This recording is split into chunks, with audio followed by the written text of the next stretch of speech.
Shalom sahabat Mitra Rema. Hari ini kita akan sama-sama mendengarkan firman Tuhan yang terambil di dalam kitab 1 Tawarik 22 ayat 14 yang berkata demikian.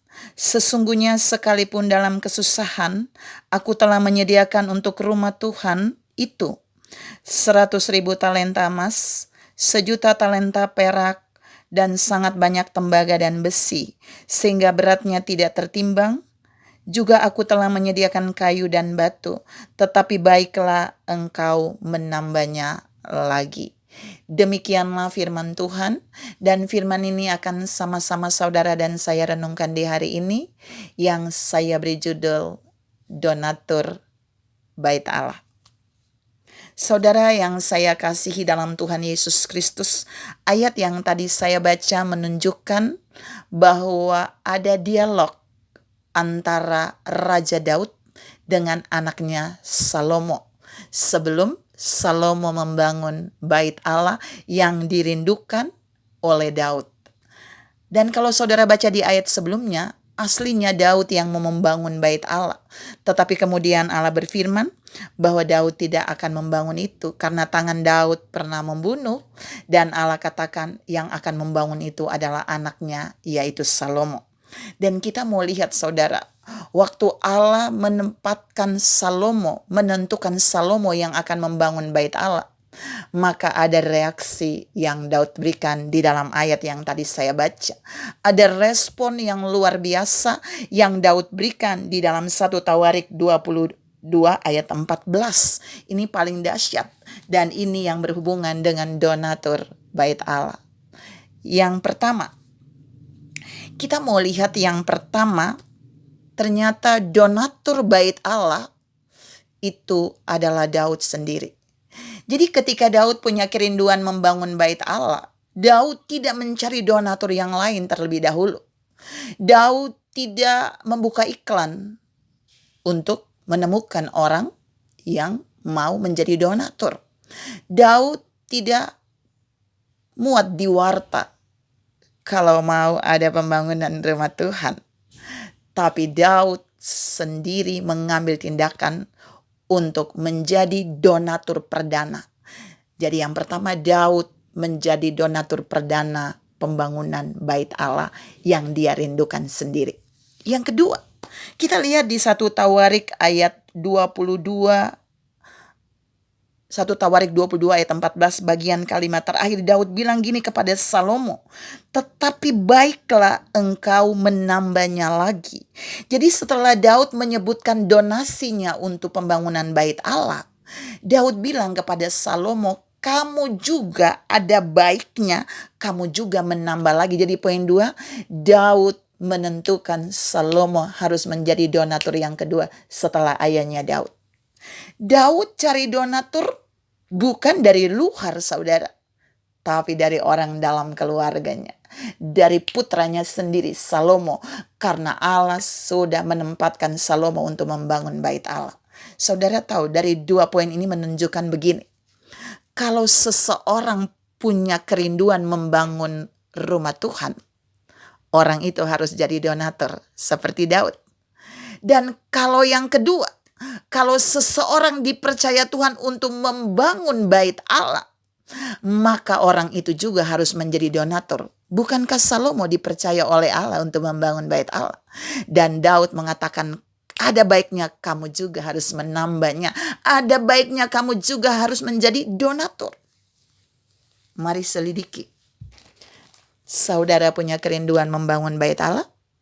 Saudaralah donaturnya. Saudara harus menjadi donatur. Yang kedua, kalau ada orang yang Tuhan pakai untuk membangun bait Allah, merealisasikan ide saudara, rencana saudara untuk membangun bait Allah, ingat, pilihkan orang itu juga dari keluarga saudara. Mungkin saudara akan protes sama saya, tapi kalau anak saya uangnya belum cukup, kalau anak saya belum ada pekerjaan yang lebih bagus, itu tidak penting. Karena jika seseorang bersedia menjadi donatur, maka Allah sendiri akan menyediakan bagian untuk dia tabur bagi pembangunan bait Allah. Salomo itu masih muda. saat Allah mempercayakan dia untuk membangun bait Allah. Belum banyak pengalaman. Daud juga masih sedikit takut. Makanya Daud menyuruh orang-orang yang dia pimpin untuk mengcover Salomo, mendukung Salomo dalam pembangunan bait Allah. Tapi yang ketiga yang mau saya share tentang donatur bait Allah. Jadi yang pertama, Daud adalah donatur itu karena dia punya ide membangun bait Allah. Yang kedua, Salomo adalah donatur yang kedua karena dia dipercaya untuk membangun bait Allah. Tapi yang ketiga, kita mau lihat donasi yang diberikan oleh Daud sebagai donatur perdana. 3A, Daud memberikan 100.000 talenta emas. Itu ada di pembacaan saya tadi. 1 Tawarik 22 ayat 14. Jadi 3A, pemberian donasi Daud yang pertama adalah 100.000 talenta emas. Donasi Daud yang kedua, jadi di 3B, 1.000.000 talenta perak. Donasi Daud yang ketiga, 3C, yaitu tembaga. Donasi Daud yang keempat yaitu besi. Donasi Daud yang kelima yaitu kayu. Dan donasi Daud yang keenam adalah batu. Ada 6 donasi yang Daud berikan, yang Daud sudah sediakan untuk pembangunan bait Allah. Saya tidak akan membahas donasi Daud yang kedua sampai ke-6. Tapi saya cukup mau bahas donasi Daud yang pertama di 3A tadi, yang akan membuat saudara dan saya takjub bagaimana Daud menjadi pribadi yang begitu mencintai Tuhan, mencintai bait Allah, mencintai rumah Tuhan. Kita lihat Daud katakan dia sudah menyediakan untuk pembangunan bait Allah yaitu 100.000 talenta emas. Saudara tahu, 1 talenta emas itu nilainya sama dengan 34 kilogram emas. Kalau 100.000 talenta emas yang Daud berikan, itu dikalikan 34 dikali 100.000. Paham saudara? Artinya kalau saudara dan saya kalikan dengan kurs emas yang 1 gram, ingat 1 gram kurang lebih 1.200.000, sekarang emasnya lagi naik loh. Maka kurang lebih kalau 100.000 talenta emas itu diuangkan menjadi triliunan uang yang Daud berikan untuk pembangunan bait Allah.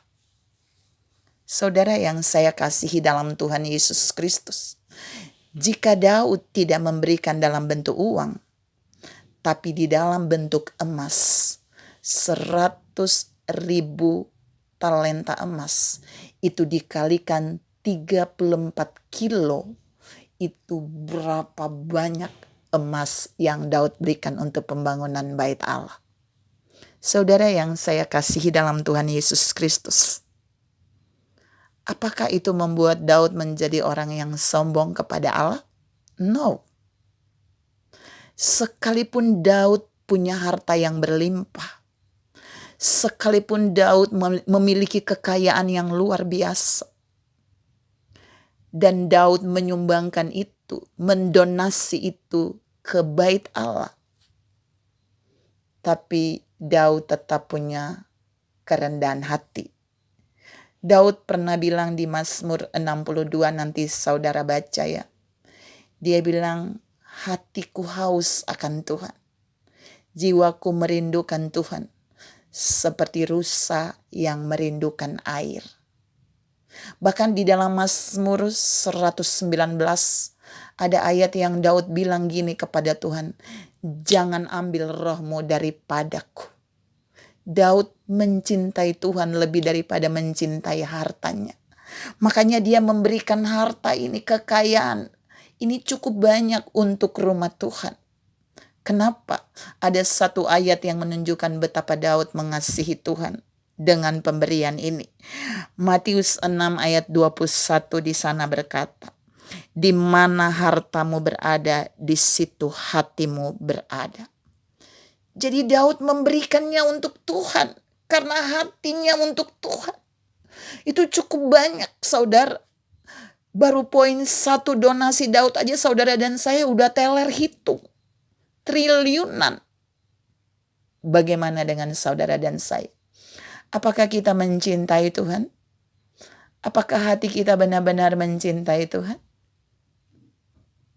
Ingat, Daud punya harta segalanya. Daud punya kedudukan sebagai seorang raja yang luar biasa, yang disertai Tuhan dengan kemenangan yang berlaksa-laksa. Tapi itu tidak mengubah spirit Daud. Itu tidak mengubah roh Daud. Rohnya tetap melekat kepada Tuhan. Rohnya terus merindukan hadirat Allah. Rohnya tidak mau jauh dari Tuhan. Itulah yang membuat Tuhan sangat berkenan atas Daud. Tuhan mau saudara dan saya menangkap bagian ini. Bahwa mari kita menjadi orang-orang yang mencintai Tuhan. Kita menjadi orang-orang yang terus memberi yang terbaik bagi Tuhan. Bahkan bukan tidak mungkin kita bisa menjadi donatur yang terbaik untuk kemuliaan Tuhan, tapi roh dan hati kita tetap melekat kepada Tuhan. Tuhan memberkati saudara berlimpah. Salam menjadi donatur yang terbaik bagi Tuhan. Amin.